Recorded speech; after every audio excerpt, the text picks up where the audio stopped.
Selama kita masih hidup, jangan pernah berharap kita bisa tenang sepanjang hari. Kita harus sadar tentang adanya kesedihan.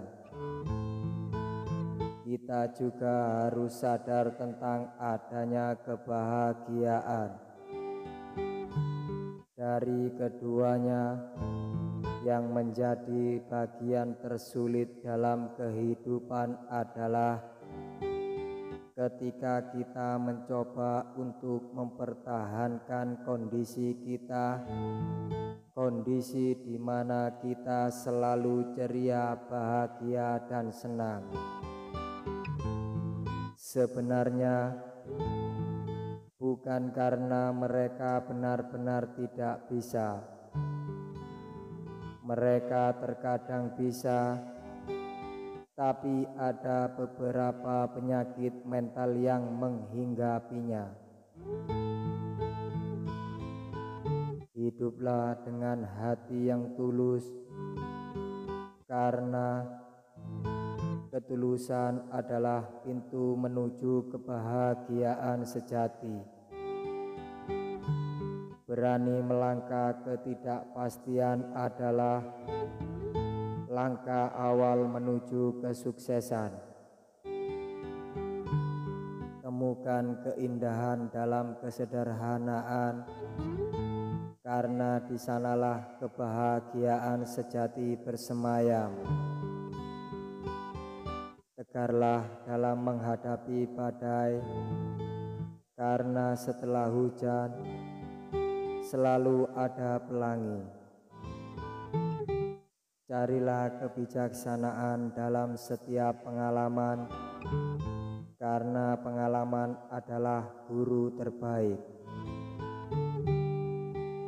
Jangan pernah biarkan pikiranmu membara liar seperti binatang buas yang hidup atas dasar kelangsungan hidup yang kuat.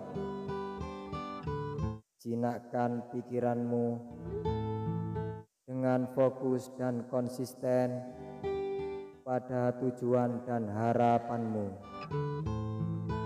Kamu bisa membentuk takdirmu sendiri melalui sikap yang kamu tanamkan dalam dirimu untuk mencapai harapan yang belum pernah kamu capai sebelumnya.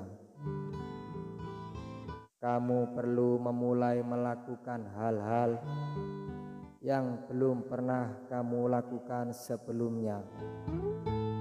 Mulailah hal yang baru, jangan gunakan cara lama.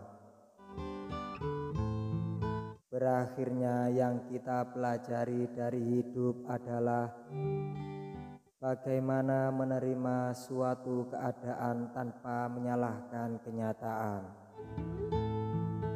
Terkadang kita terlalu berlebihan memikirkan sesuatu yang sebenarnya semua itu sudah diatur oleh Tuhan. Padahal kita perlu menjalani dan yakin bahwa rencana Tuhan yang terbaik. Apapun yang terjadi hari ini, syukuri, ikhlaskan. Jadilah setiap yang terjadi sebagai sumber pelajaran banyak hal yang harus kamu lalui dalam hidup ini. Entah peristiwa patah hati, menyedihkan, memalukan, kekalahan, sampai pada yang menyenangkan. Semua kamu harus syukuri sebagai bagian dari pembelajaran hidup yang akan membuat kamu lebih bijaksana. Ingatlah satu hal penting, sebenarnya pikiranmu bukanlah dirimu. Pikiran adalah produk otakmu seperti ombak yang datang dan pergi di lautan luas kesadaranmu.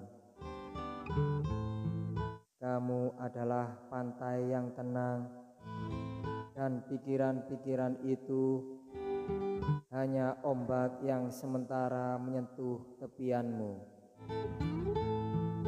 Artinya kita bisa belajar untuk mengamati pikiran kita tanpa harus terlibat tanpa emosional. Pikiran yang berlebihan sering dipicu oleh kekuatan luar yang tidak kita sadari, seperti tekanan sosial, kenyataan yang tidak sesuai harapan, atau bahkan berita yang kita konsumsi.